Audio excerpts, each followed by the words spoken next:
If not, we will now move on to item number 4 of our committee, University of South Florida Polytech. We have a presentation. We've been asked to have them come forward to present a presentation that describes their vision for the university and how it fits into the university system in the state.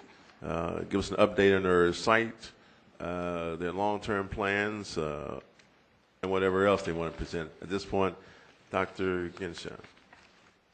Thank you. I'd like to introduce Marshall Goodman, who is the CEO and Regional Chancellor of the USF Polytechnic system. I'd also like to introduce also our trustees that are here. Trustee John Ramil, who is the chair of our Board of Trustees, Trustee Hal Mullis, Trustee Steve Mitchell, and Trustee Jean Engel are here as well. I'd also like to acknowledge and welcome our Senator J.D. Alexander and Representative Seth McKeel, who are here. And I don't see, is somebody else here? Oh, I have, she's not, she's not in my line of vision. Stargill? Well, oh, thank you. Welcome. Thank you. Welcome. Welcome. Now I'd like to turn this over to Marshall Goodman. Okay. Good morning. Chair, thank you, and Board, I appreciate it. President Genshaw, thank you for this opportunity.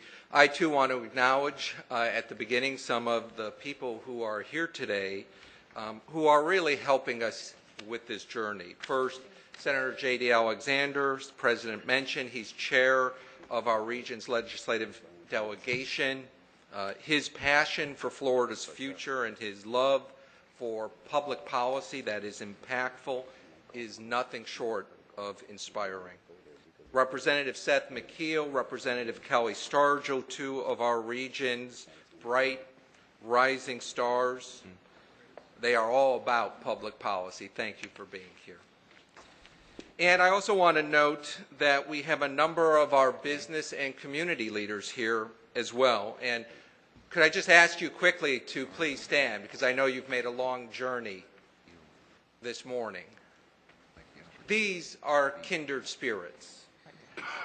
You know, when we talk about New Florida, and Chancellor, I've heard you talk eloquently about New Florida many times. There it is. These are the people building it. Brick by brick, idea by idea, investment by investment. So thank you all for being here this morning. I'm here to talk about the Polytechnic idea. And the question that I was asked to address, and there were two, was first, what is our unique approach to higher education? Now, think for a minute about a visionary decades ago. He came to Florida from another state. And what he saw was swampland, mosquitoes, and gators. And he bought all of it he could. And he dreamed of something better in that space. A mouse. A kitty land. And in our region, which borders on that, Polk County, the newspapers are a wonderful read. The archives suggest people said it will fail. We'll sell him all the land he wants. A kitty land in hot Florida, no one will come. But he dared to imagine. And that, of course, was Walt Disney. And he took an idea, he created a new economy for Florida. And he said, here in Florida, we have something special we never enjoyed at Disneyland, the blessing of size. There's enough land here to hold all the ideas and plans we can possibly imagine. And imagine we have President Genshaw, my local board chair, Jean Engel, who's here as well, members from this community, many of them dared to imagine. This is the master plan for our new campus, a spectacular vision from the renowned architect Santiago Calatrava. Now, currently, this is a green field pasture, but we envision a new 21st century university, and through your previous votes, this board has been helpful making that a reality. As this campus comes out of the ground, this too will change our region and the state as we know it. Now, where exactly is that located? Well, it's part of building Florida's high-tech corridor. We like to call it the IQ corridor, not the I-4 corridor, because you have the tremendous USF presence in Tampa. You have UCF on the other side all the way to the Space Coast. 8.3 million people live within that corridor. Central Florida leads the state in population growth. Look at that table. That was done by Grant Ian Thrall of the University of Florida.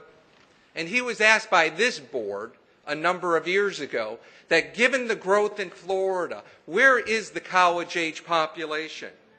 Well, it's in Central Florida. We had the largest population increase, 18 to 44-year-olds. A stunning 29.5% is projected between 2010 and 2030. And then the question was, where, if the state was going to build 2 new state universities? And our former chancellor, Mark Rosenberg, who's here, asked that question. Those are his circles. And you see the one on the top? We are smack dab in the middle of that other circle. But I also want to show you another map. And this is a map of innovation. This is not the world is flat. This is the world is spiky. This examines where is innovation through patents and research occurring in the world. And you can see my old home far to the left. That's Silicon Valley. A little bit farther down, San Diego. And then, of course, on the other side, there's Boston, New York, very high spikes. And then look to the far right. Oh, my Lord, what is happening there? That's the Pacific Rim. And interestingly enough, yesterday, Money section of USA Today, the lead story was Americans turn to Asia to find work. Below that, marketers create brands just for Asia, retail sales up. Do you think there's a connection between those massive spikes we're seeing in innovation? Because I remember a day when a number of those countries used to come to the United States for work. And of course, if you squint, you can see Florida.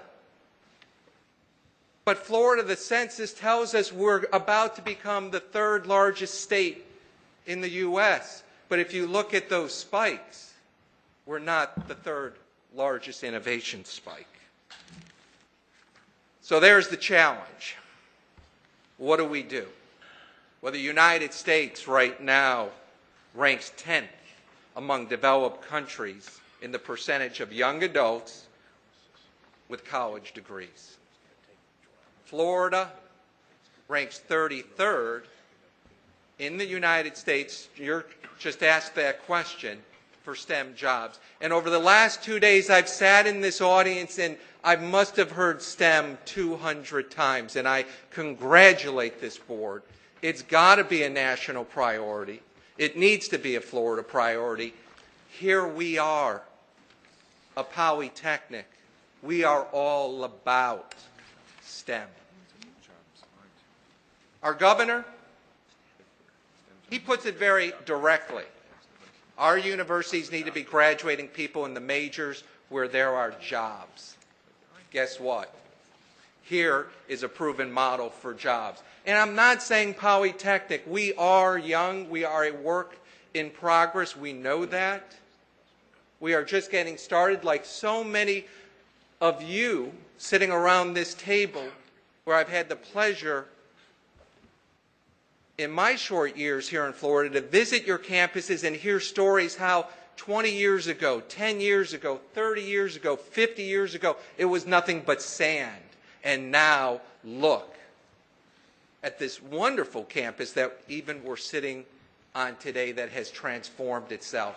So here are some of the mature polytechnics and institutes of technology. And look at these amazing results. Virginia Tech, 84% students have a career or grad program by graduation. Cal Poly, 81% after just 3 months of graduation. After 9 months, 97% at full-time jobs, with 90% finding it in their field. Georgia Tech, just up the road from us. And they weren't satisfied in Atlanta with one Polytech or Institute of Technology. They now have Southern Polytechnic, which grew from the Georgia Tech experience. 80% of the students. And there's more, because they're not just jobs. Here's a survey of 1.4 million people. UC Berkeley and UCLA just came out a day ago in the national rankings as being the top and among the top public universities in the nation. Except there's one university whose starting salaries are even higher, Cal Poly. Little Cal Poly, little focused Cal Poly. Now Berkeley with mid-career salaries, they're above it. Cal Poly is still sitting there at $99,000 at mid-career. So the data is very clear. But, you know, the media has certainly focused in on this discussion. And the New York Times, the Ledger, went out and looked at some of those successful models, went to those universities and talked to their presidents, looked at the data. Here is Mary Toothman, who's here again today. Conclusion, those who say the University of South Florida Polytechnic will bring new jobs, well-employed graduates, and talent retention are relying on solid facts. We agree. So what is the Polytechnic? 60-40. You know, I asked an old colleague of mine when we were provost, he's now president of Cal Poly Pomona, J. Michael Ortiz.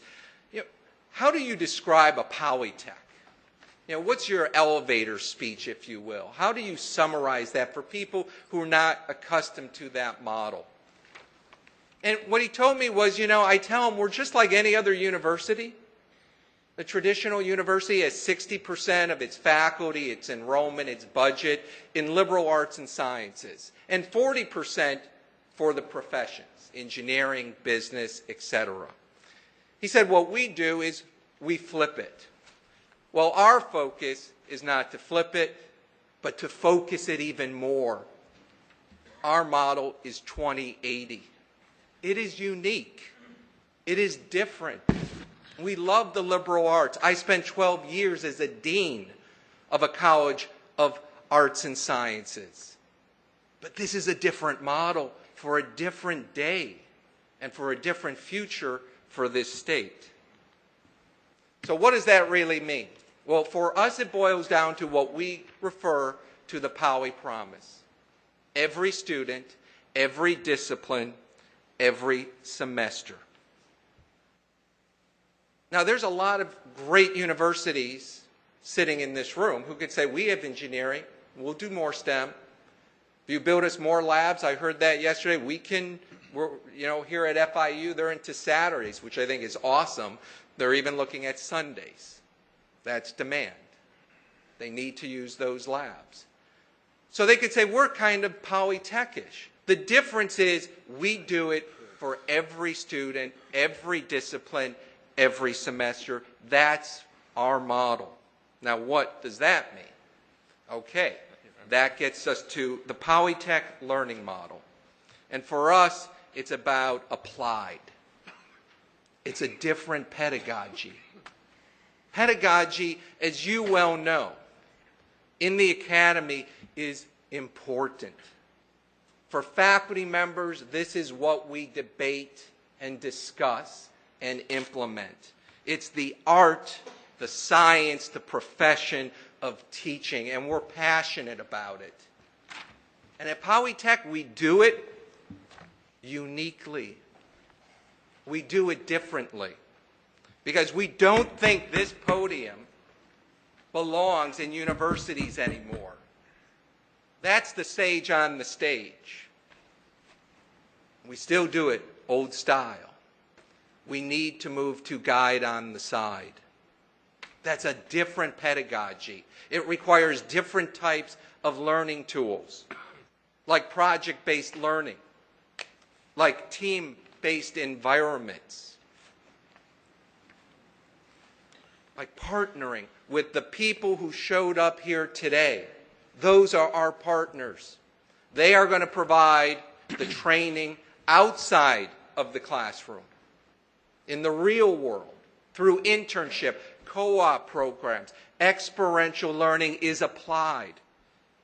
And we believe in that across the board, not just for the engineers where it's customary to do co-ops, but even for us political scientists and historians and communication. And therefore, we threw away career centers. We closed ours. Just the thing you do with high unemployment, right? And we did it because we thought it was back-end engineered. It came too late. When juniors and seniors walked in and say, what could I do with an art history degree, which we don't have? Remember the 2080 that we're moving to. We love art history. We just don't do it. And what do you say when they say, what do you mean there's no jobs in my degree field? Why wasn't I told this when I was a freshman? I may have made other choices. And so we've moved to talent management. We got rid of advisors, and what we're hiring now are agents. You know, if it's going to work for Tom Cruise, it's going to work for our freshmen. And what we really mean there is we're moving from a passive, hey, come on in, we'll help you with the resume. There's the job board, which, by the way, Monster.com is taking care of that, to an agent who says, you want to be art history? Let's see if we can place you in an internship. And do you know, if we can't place you into an internship because there are none, do you really think 4 years from now there's going to be somebody who will pay that person $50,000 a year? So what we can do is intervene and say, let's take your passion for art history and let's build some talent, some skills around it that gets you on a path so 2 jobs are waiting for you because you've done 4 internships.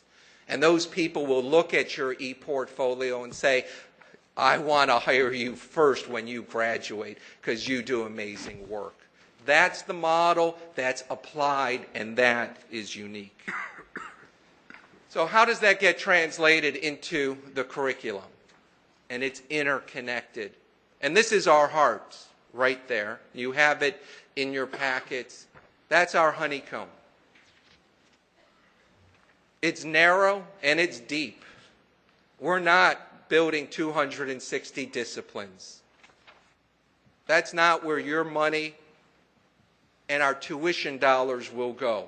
They will go into these fields: innovation management, engineering and applied science, architecture and design, technical and professional communication, digital arts and digital media, allied health sciences, which is in the center.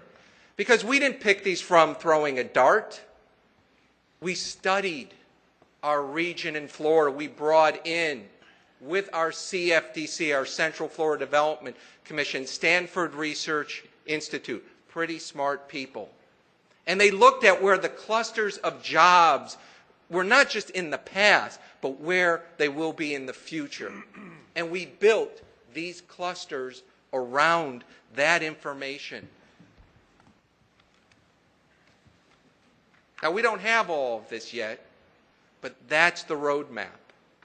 That's where we're going. That's where we think it's critical that the state goes as well. And you've heard a lot of that over the last 2 days. So here is the second question. that I've been asked to discuss. What is the potential and the future of the Polytechnic within the SUS? USF Poly is Florida's first and only public polytechnic. We enjoyed the benefits of being part of the USF system, and we absolutely would not be where we are today without President Genshaft. She has brought each of the regional campuses very far in her time at USF and has been extremely supportive in everything we do. She saw the need for USF Poly to create a niche that was needed for this region, but also the state. And she fought alongside Trustee Gene Engel and myself to bring it to reality. So now you ask me to think of the potential future of USF Poly. You ask me to dream no small dreams, which is what I said when I first interviewed for this position. So I'd like to share those thoughts with you. And first, here is the statement of our governor. And it's an important statement, not only because it came with $35 million in his budget, but there's a sentence in here I really think people miss. He says, the campus at USF Polytechnic will focus on the important high-tech fields of the future. The Polytech concept ensures that, and here it is, even graduates in degree programs outside of the science, technology, engineering, and mathematics areas will have training and education in those areas and develop skills applicable to the 21st century economy. Additionally, the construction of this campus will allow the state university system to continue to meet the growing demand for access. That sentence, outside, STEM is important. You've talked about it for 2 days.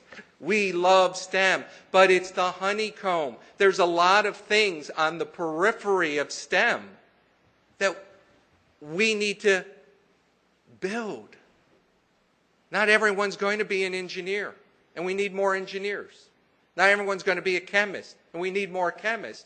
But there are outlying disciplines today that work as teams, and those people need an applied experience as well.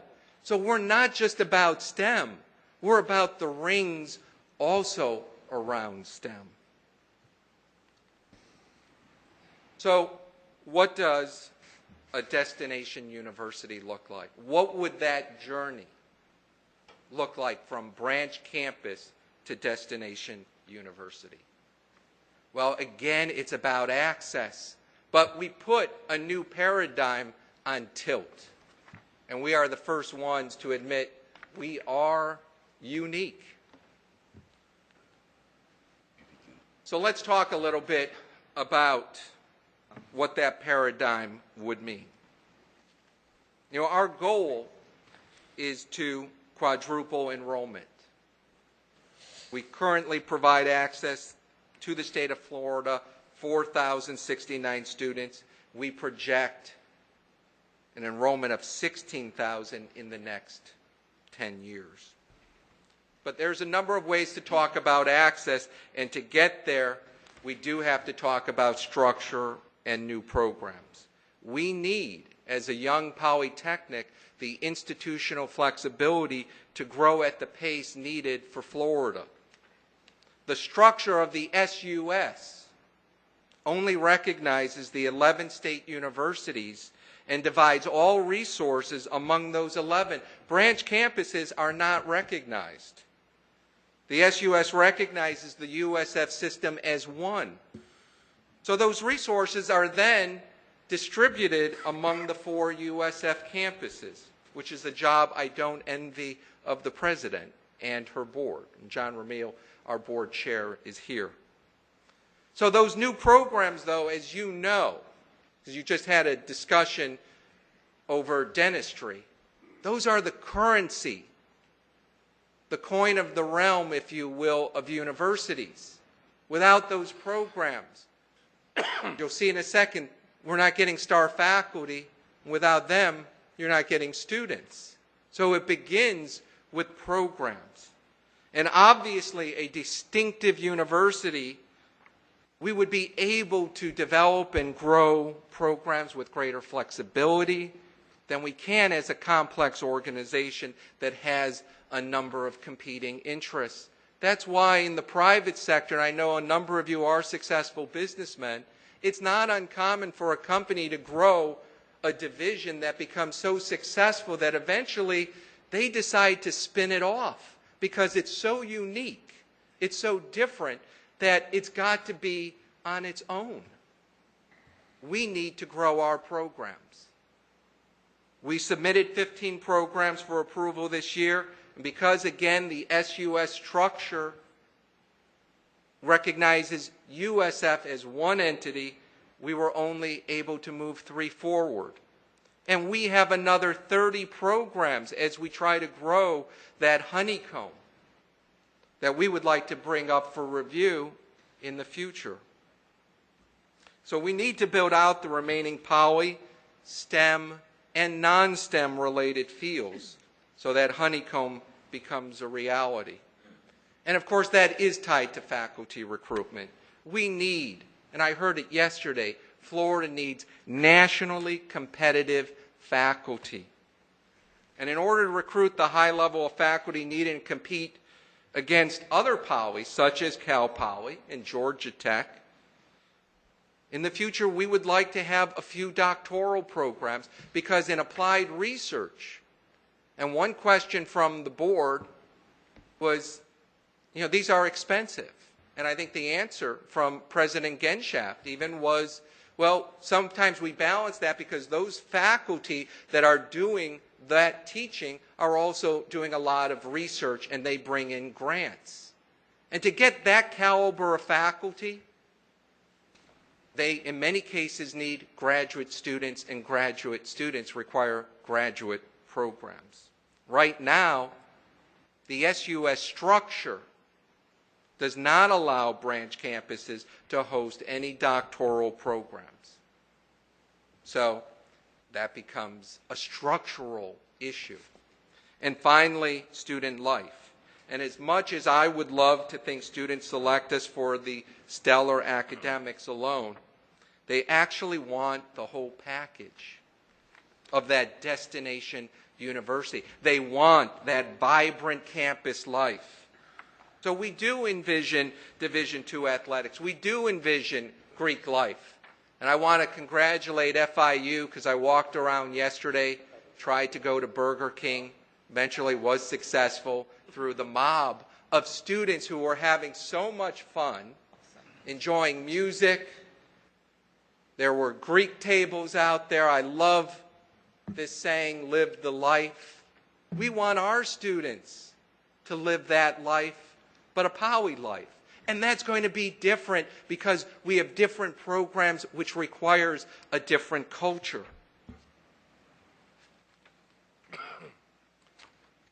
So a second key part of that access, and again, this board discussed it yesterday. I don't know if you had a sneak preview of my presentation or not, but you were right on.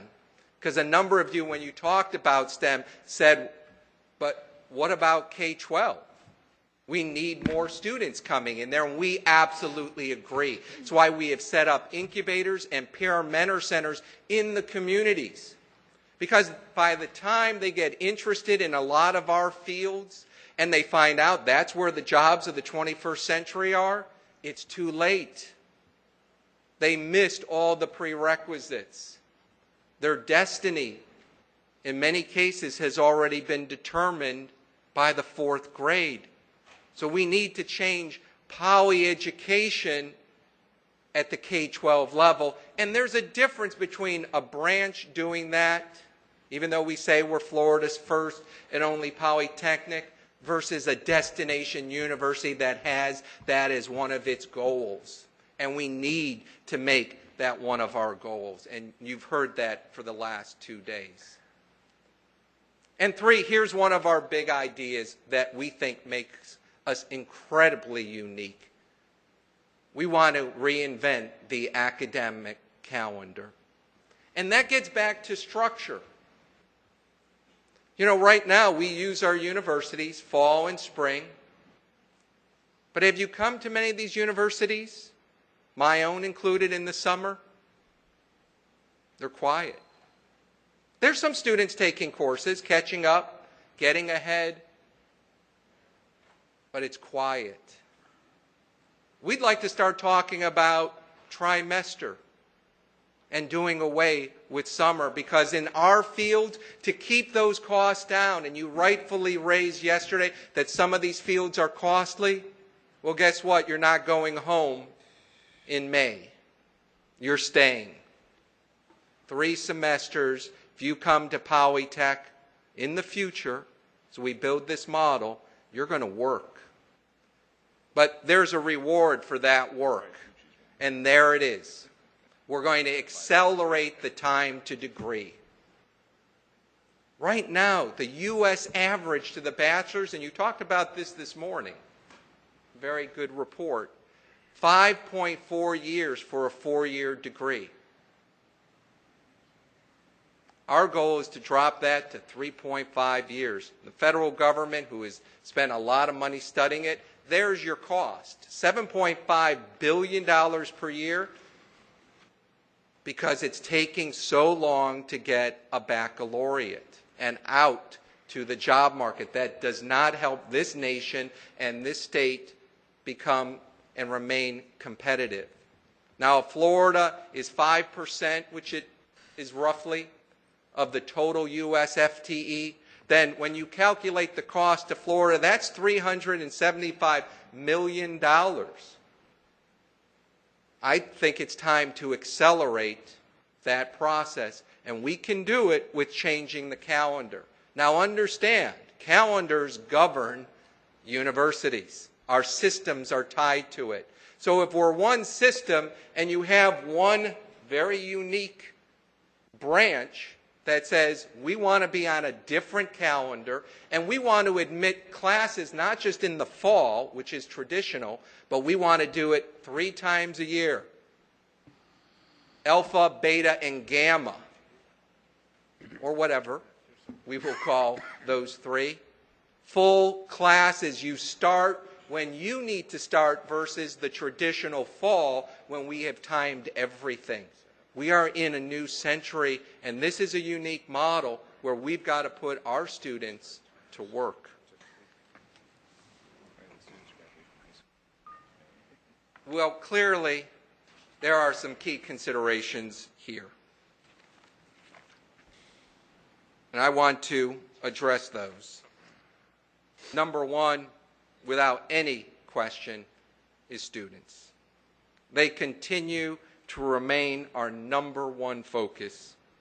And should you move forward with the idea of a destination university, we are dedicated, and I know the President has said so, to a seamless transition for those students. We look forward to welcoming our first freshman class, which has already been approved by SACS in fall 2013, and being able to provide them with very unique programs and university experiences. Number 2, accreditation.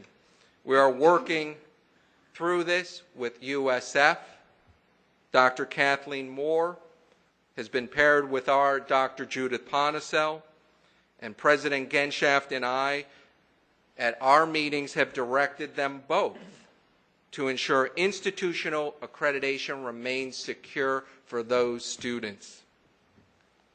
Now, this is not the first time that we've been on this journey. Here is the Florida Gulf Coast Roadmap. Before us, they were USF Fort Myers. I had the pleasure of attending the 10th year anniversary, and it was a great affair. They went through that transition, and when you read this excellent report, it's a roadmap for our journey as well. So this is not new We've all been here before. And finally, I wanted to assure you about our new campus build-out. To date, over $200 million has been committed in infrastructure and roads surrounding the campus. You drive out there today, it is a hotbed of trucks and mud and new roads and infrastructure. In your packets, you will see this document, which is an update on the progress toward the new campus and a timeline of expected completion. With that, I will say thank you, but want to turn the microphone over to one of our local citizens who would like to address you at this point, Mr. Mark Kaler.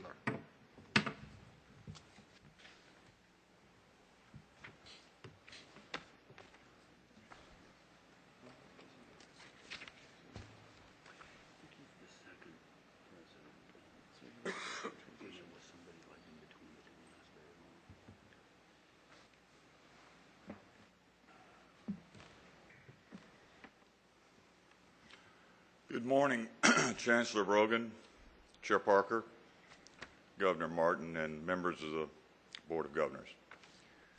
It is a great pleasure that I have the opportunity to appear before you and to discuss the future of Polytech. And I have 11 points or questions plus one that I would like to very quickly go over. I know that I'm under a time limitation. Before I start, after I listened to Dr. Goodman's presentation for the first time, I'm captured by it, and I'm captured by it because I think it's lightning, and it's lightning in a bottle. And we've all tried to figure out if we could get lightning in a bottle, wouldn't that be great? Well, somehow we got lightning in a bottle. And we got lightning in a bottle because of the leadership of Dr. Genshaft. We didn't know it was that much lightning, but by golly, it is. And as we look at what leaders have said, and I'm going to briefly touch upon it, leaders across this state, we are now challenged to figure out how best to let that lightning out and let it strike. Interestingly, Central Florida is the lightning capital of the world. That's right. So perhaps there's a message there. First of all, let me just tell you briefly who I am. I am a native of the Central Florida region. I'm a lawyer. I'm a businessman. I've been successful. The law practice has been pretty good to me, and the business world has been fairly lucrative. My life has always been centered on education, and I've had my hand in it at various levels and aspects in my region.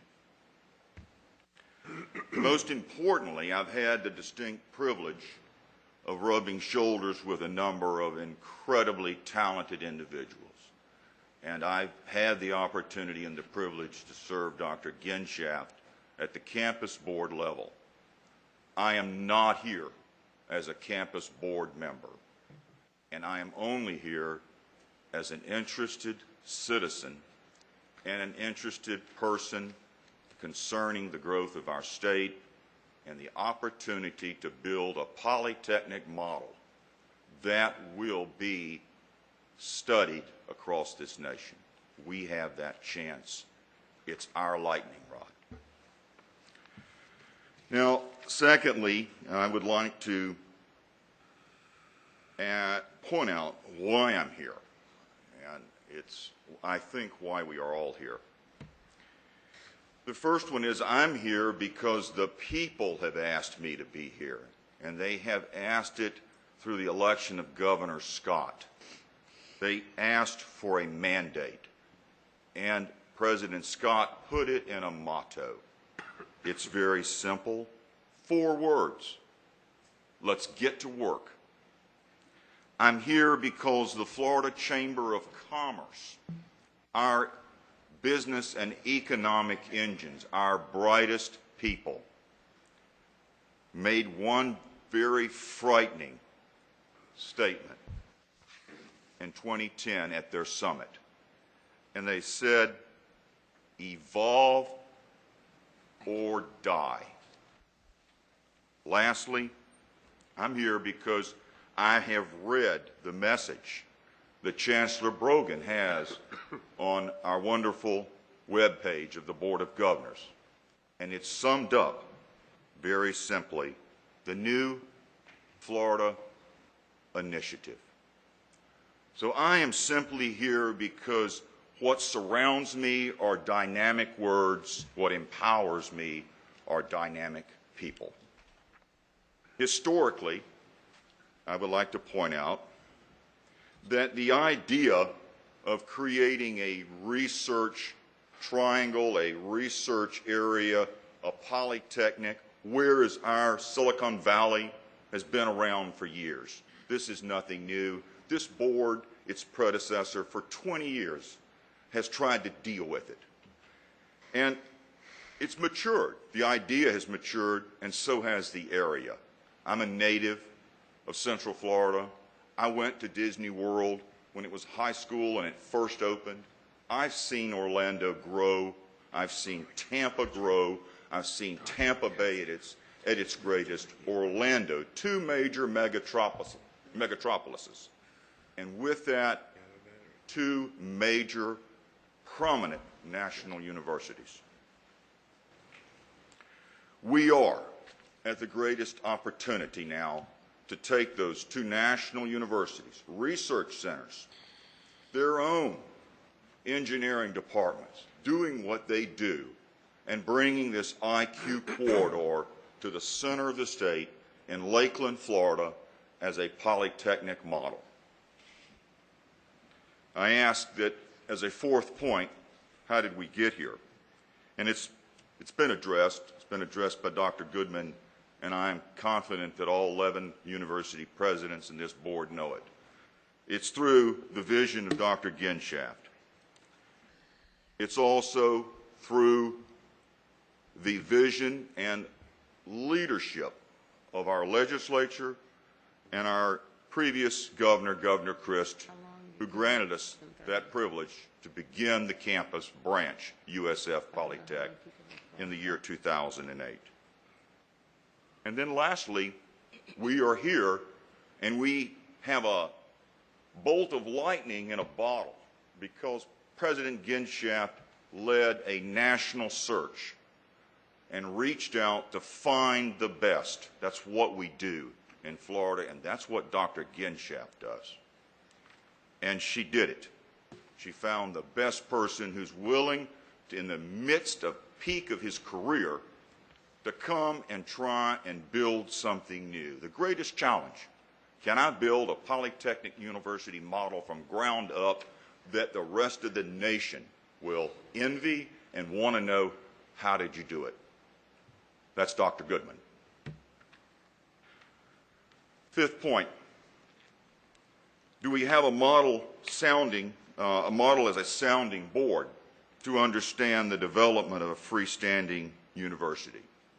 And Dr. Goodman has pointed it out, and you members know it as well as I, Gulf Coast University.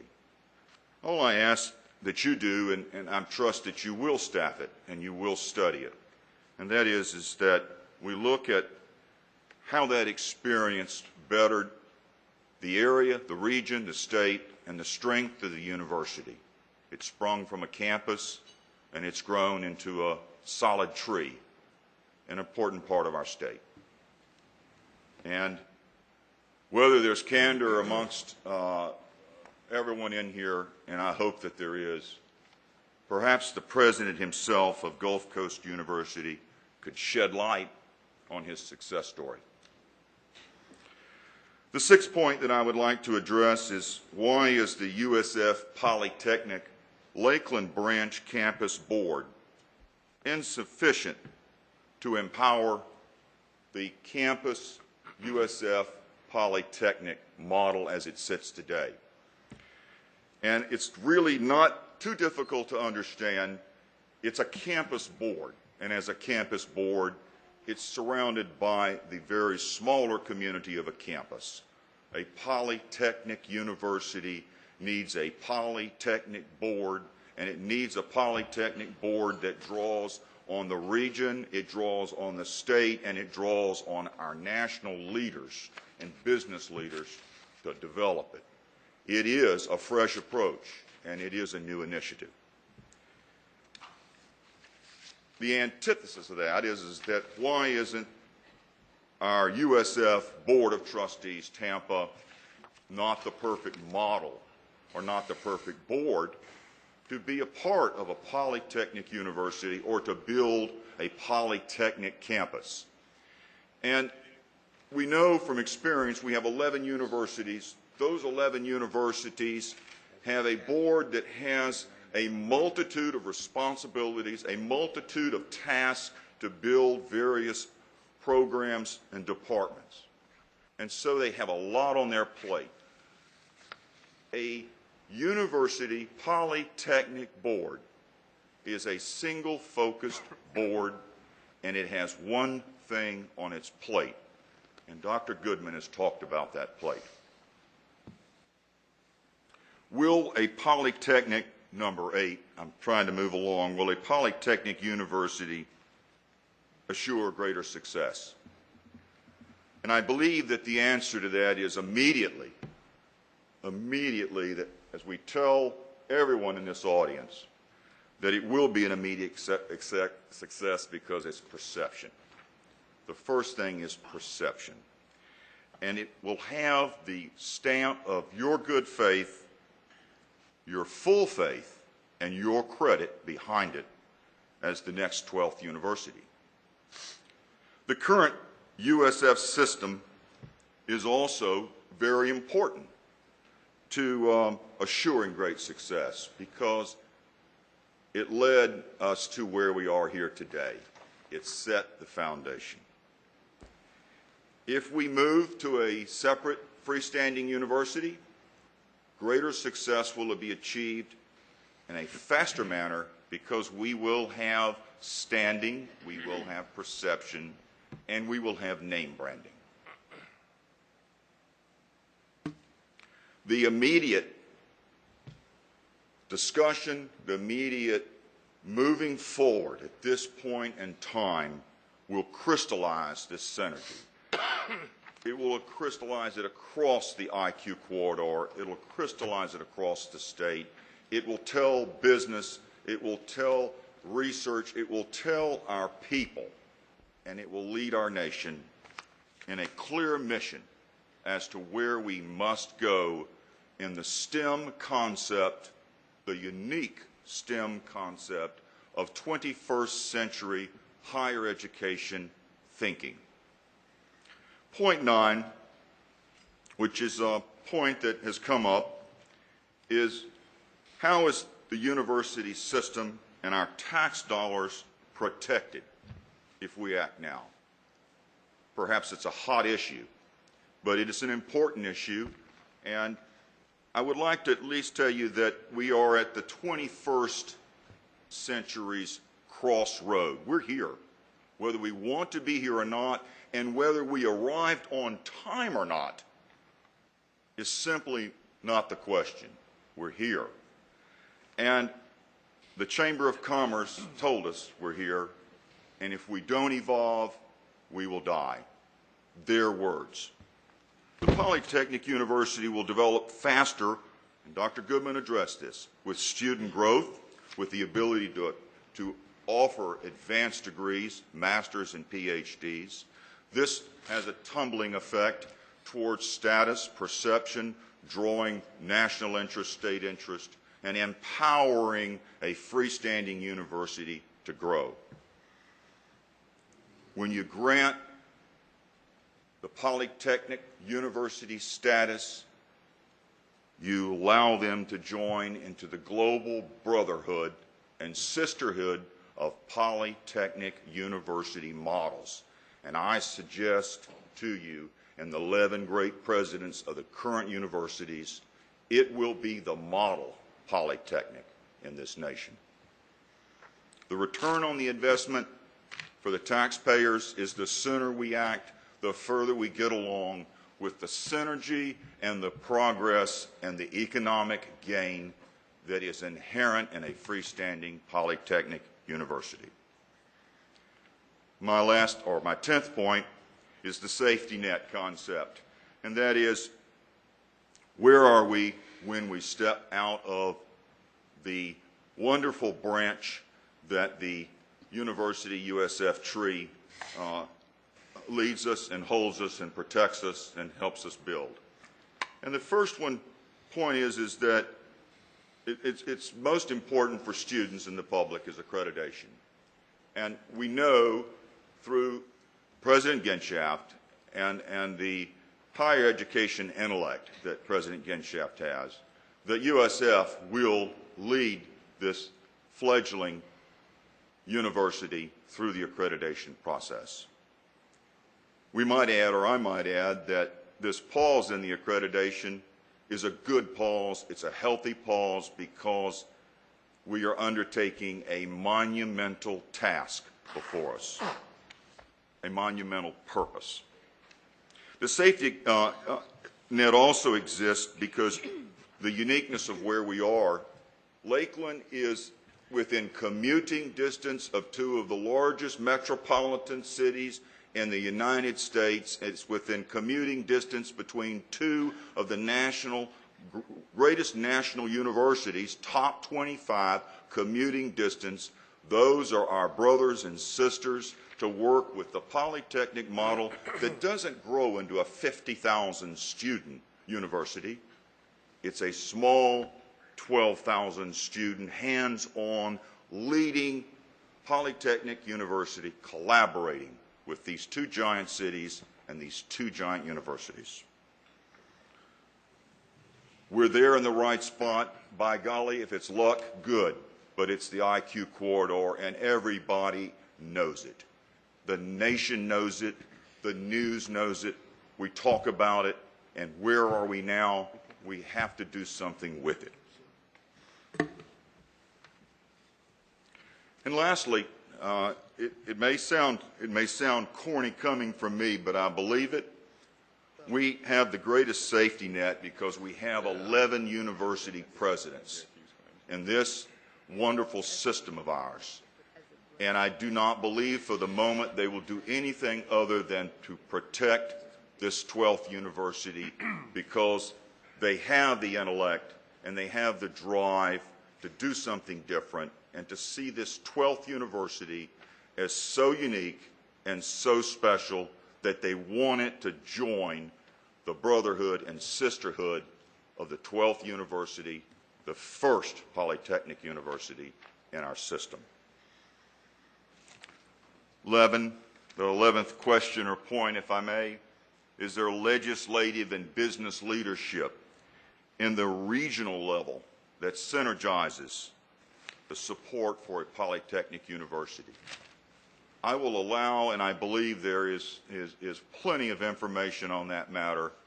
They have been recognized here today, and their commitment is more than self-evident. They get it, and they want to do it. Lastly, finally, I will sum it up in an interesting way from some words that I mentioned before. It's time that we get to work. Because if we do not evolve, we will die.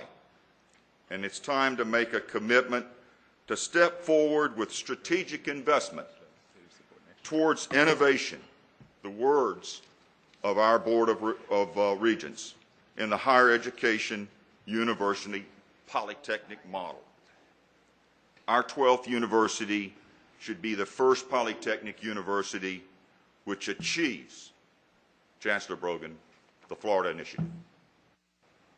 And I ask you, Chancellor Brogan, Chair Parker, Governor Martin, and each member of the board that an appropriate motion be entertained or discussed to at least today study, staff, question, do your due diligence, but put us at least on the map and tell us you're starting to unscrew the cap to let this lightning out so that in months to come, we can finally achieve what everyone is saying we should be doing.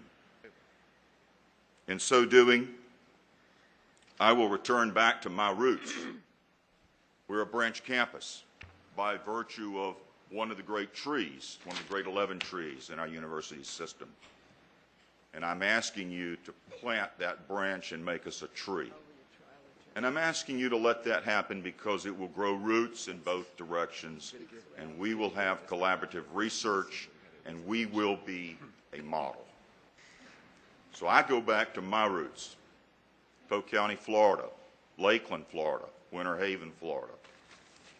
And I ask you to please adopt the legendary motto of George Jenkins, Mr. Publix.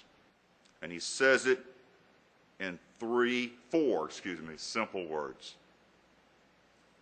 Begin. The rest is easy. I thank you, Chancellor Brogan. I thank you, Chair Parker. I thank you, Governor Martin, and I thank you, members of the Board of Governors, for the time you have given me. And I ask that you please give grave consideration to what Florida is demanding. Thank you. Thank you. You need to send him a little email. Where's his time?